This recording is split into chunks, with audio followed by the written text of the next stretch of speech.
not have been executing it independently. You have filed an appeal against that order. Lordship, the order refusing to execute. That must have been pending because of some. Why? What's the reason that they have given? The reason source noodle अधिकारी एक colonel साहब बने हुए हैं और उसी colonel साहब ने यूट्यूब को नोटिस जारी करके वो हमारा चैनल बैन करवाया है। तो आज मैं पूछना चाहता हूं डिफेंस मिनिस्टर एमओडी में बैठे उन अधिकारियों से कि तुम्हारे पास अगर कोई ठोस वजूद थी चैनल बंद करने की तो अभी कोर्ट में मुंह क्यों छुपा रहे हो तुम लोग बेशर्मों की तरह? अगर तुम्हारे पास कोई जवाब नहीं है तो चुप।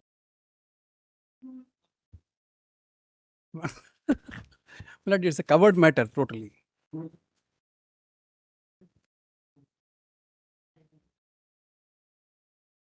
मैं कहता तो हूं कि मेरे साथ 10 लाख लोग जुड़े हुए थे, अब ये नए चैनल पर 37,000 लोग जुड़े हुए हैं। लेकिन अगर 37,000 लोगों में 37,000 तो छोड़ो, 1,000 लोग या 2,000 लोग भी हमारा सहयोग करें, हमारे पास डंका वकील हो तो चुटकियों में चैनल खुल सकता है। लेकिन वही आगे बढ़ो सर, हम आपके साथ हैं। जय हिंद। चैनल खुलना चाहिए लेकिन सहयोग कुछ नहीं है। अगर आप सहयोग करना चाहते हो तो मेरा नंबर है 8290354513 82 90 35 45 13। ये मेरा फोन पे और पेटीएम से जुड़ा और ये मेरा बारकोड। सहयोग करो अगर आपको लगता है वो चैनल खुलना चाहिए। तो नहीं कर सकते, आपकी कुछ मजबूरी है तो वीडियो शेयर करो, कोई दूसरा भाई चाहे हमारी मदद करेगा। फिर भी कुछ नहीं कर सकते तो कम से कम इस नए चैनल से जुड़ जाओ ताकि हमारे को उसमें समय खराब करने की जरूरत ही ना पड़े। जब खुलेगा भगवान की दया से। जय हिंद, जय भारत, वंदे मातरम। मैं रविंद्र फौजी। साथियों, जो मुझसे जुड़े हुए साथी हैं उन सबको इंतजार होगा कि हमारा जो पुराना चैनल था रविंद्र फौजी एक्स आर्मी आरटीएफ, जिसमें लगभग 10 लाख पूर्व सैनिक, वर्तमान सैनिक और हमारी देश की जनता जुड़ी हुई थी, उस चैनल को हमारी ही सरकार ने हिंदुस्तान के अंदर बैन कर रखा है। 1 साल और 3 महीने हो चुके हैं चैनल को बैन हुए। इस केस को लेकर हम सुप्रीम कोर्ट गए। सुप्रीम कोर्ट में बड़ी मेहनत के बाद सुप्रीम कोर्ट ने नोटिस भी जारी कर दिए। नोटिस के बावजूद सरकार उस चैनल को नहीं खोल रही है। उस चैनल नहीं खोलने का कारण क्या है? आपको बता दूं कि नोटिस के बावजूद हमने जो 3 पार्टी बनाई है, यूट्यूब इंडिया, उसके बाद में यूनियन ऑफ इंडिया और डिफेंस मिनिस्टर, रक्षा मंत्रालय। 14 तारीख में यूट्यूब इंडिया के वकील और यूनियन ऑफ इंडिया की तरफ से वकील आई, लेकिन डिफेंस मिनिस्टर की तरफ से कोई वकील अभी तक नहीं आया, ना ही उन्होंने अपडेट किया।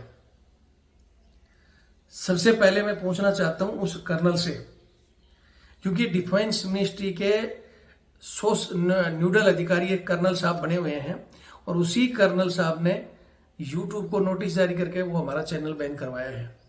तो आज मैं पूछना चाहता हूं डिफेंस मिनिस्टर एमओडी में बैठे उन अधिकारियों से कि तुम्हारे पास अगर कोई ठोस वजूद थी चैनल बंद करने की तो अभी कोर्ट में मुंह क्यों छुपा रहे हो तुम लोग बेशर्मों की तरह? अगर तुम्हारे पास कोई जवाब नहीं है तो चुपचाप चैनल को खोलो, या फिर जवाब है तो कोर्ट में आकर जवाब क्यों नहीं देते हो? हालांकि ये हमारे न्यायालय को मैं हाथ जोड़कर कहना चाहता हूं कि मुझे ये रवैया ठीक नहीं लगा कि पिछली बार भी आपने कहा था कि नहीं, हम 15 दिन में इनसे जवाब मांगेंगे, नहीं तो चैनल खोल देंगे। और जब कल सुनवाई हो रही थी उस समय जज साहब जो मैडम आई थी उनसे कह रहे थे कि मैडम आप खोल क्यों नहीं देते, क्या बात है? जज साहब को जबकि ये कहना चाहिए था ठोस शब्दों में, क्योंकि न्यायपालिका एक अलग से हमारी न्यायपालिका को शक्ति दी हुई है संविधान के अंदर। लेकिन पता नहीं आज हमारी सरकार इतनी धीरे धीरे तानाशाही कर रही है कि पूरे क्षेत्र पर इन्होंने अपना कब्जा जमा लिया है। कोर्ट कचहरी, पुलिस, फौज, हर जगह सरकार अपनी हस्तक्षेप कर रही है। अभी तक मैं सोचता था कि हमारी मोदी सरकार बहुत अच्छा काम कर रही है, लेकिन धीरे धीरे जो देश में चल रहा है उससे मेरे को ये तो पता चल गया कि अब हमारी सरकार बिल्कुल तानाशाही कर रही है। जो काम अंग्रेजों ने नहीं किए थे, आज एक वो हम देखते हैं सोनम वांगचुक जो भूख हड़ताल पर बैठे हैं। सरकार का अभी तक कोई प्रतिनिधि उनसे मिलने तक नहीं गया है। इनको शर्म आनी चाहिए हमारी सरकार को। एक जमाना था जब भगत सिंह ने जेल के अंदर भी भूख हड़ताल की थी तो अंग्रेज अफसर उनसे मिलने गए थे। गांधी जी लाठी लेकर चलते थे, भूख हड़ताल अहिंसा करते थे, तो अंग्रेज भी अफसर भी पूछते थे कि भाई क्या है तुम्हारा, क्या कर रहे हो, भूख हड़ताल तुड़वाते थे। लेकिन आज हमारी सरकार, जो एक 60 साल का बुजुर्ग वहां हड़ताल पर बैठा है, 17-18 दिन हो गए, लेकिन कोई ध्यान नहीं है। उसके मरने के बाद ये आएंगे। जो मोदी जी खुद कहते थे कि भैया लोकतंत्र में आलोचनाएं होनी चाहिए तभी सरकार तक चीजें पहुंचेंगी, लेकिन वो मोदी जी को मुझे लगता है कि राजा महाराजा बन बैठे हैं, घमंड आ चुका है उनके अंदर। वो सिर्फ चमचों की सुन रहे हैं, जनता के अंदर हो रहे विरोधाभास को नहीं सुन रहे। यही स्थिति रही तो ये चमचे बीजेपी सरकार को ले डूबेंगे। ये तो खैर सरकार का पक्ष था। आज हमारा, मैं सीधा और साफ कहना चाहता हूं, कोर्ट ने हालांकि नेक्स्ट तारीख 28 दे दी है, 28/7/2026, और उन्होंने कहा कि जवाब नहीं दोगे तो हम चैनल खोलेंगे। तो उम्मीद तो है कि शायद चैनल खुल जाए, लेकिन जो चीजें चल रही हैं उनको देखकर डर भी लगता है कि पता नहीं क्या होगा, क्योंकि उसमें और भी लोगों के, जैसे एक आम आदमी पार्टी का कोई गुजरात का सेक्रेटरी, उनके चैनल बैन है, एक संजय सिंह का बैन है, और भी 4-5 केस हैं, लेकिन संजय सिंह का खुल गया है।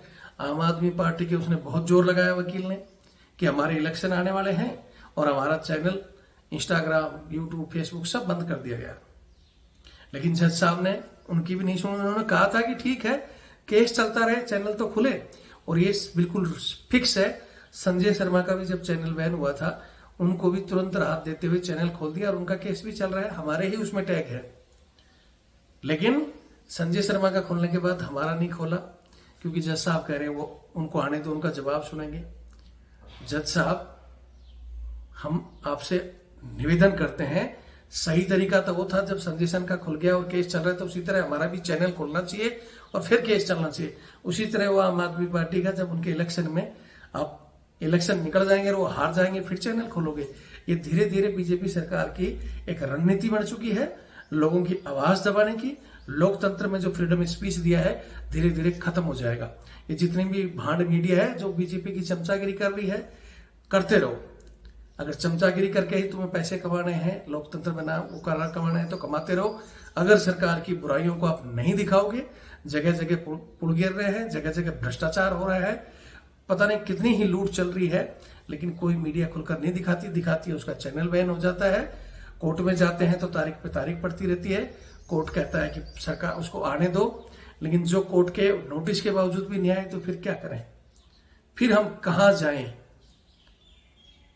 अब मैं कहने को मेरे पास वो तो कुछ है, मैं इसमें पता नहीं क्या कह दूंगा, लेकिन अगर मेरी बातें आप लोग समझ गए तो वीडियो शेयर करके न्यायपालिका तक और हमारी सरकार तक जरूर पहुंचा देना, कि लोगों की आवाज दबा दबा कर ऐसा ना हो कि लोगों के अंदर भावनाएं कुछ अलग पैदा हो। ठीक है।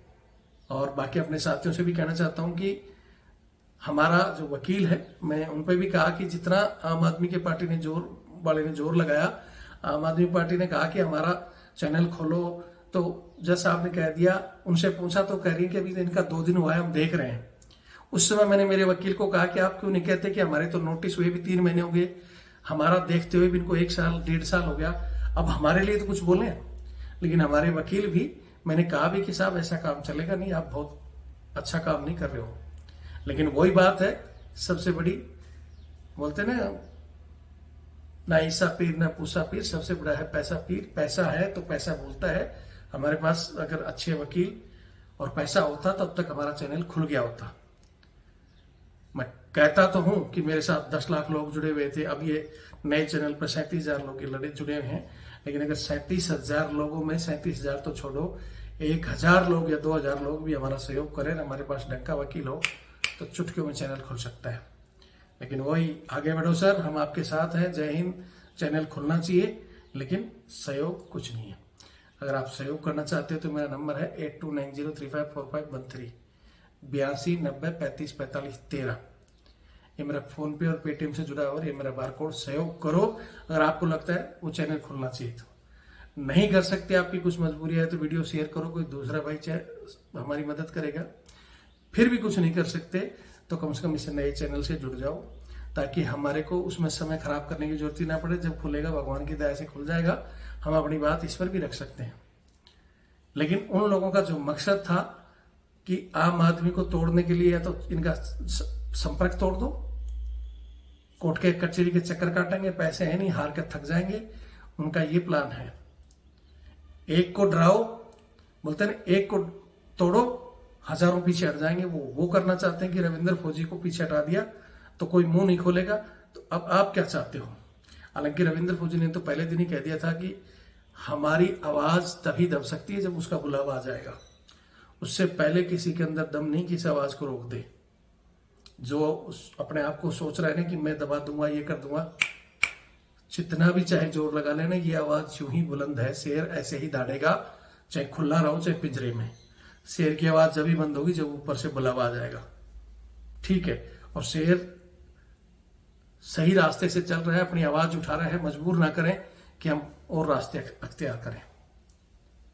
बाकी फिर कह रहा हूं, हर काम के लिए रविंदर सर ये करो वो करो, और सपोर्ट के लिए 100-500 रुपए खर्च करने के लिए भी आपकी जो हालत है, तो फिर हम उस चैनल को भूल जाते हैं और अपने नए चैनल पर काम करेंगे। बाकी वीडियो देखिए और शेयर करें। जय हिंद, जय भारत, वंदे मातरम।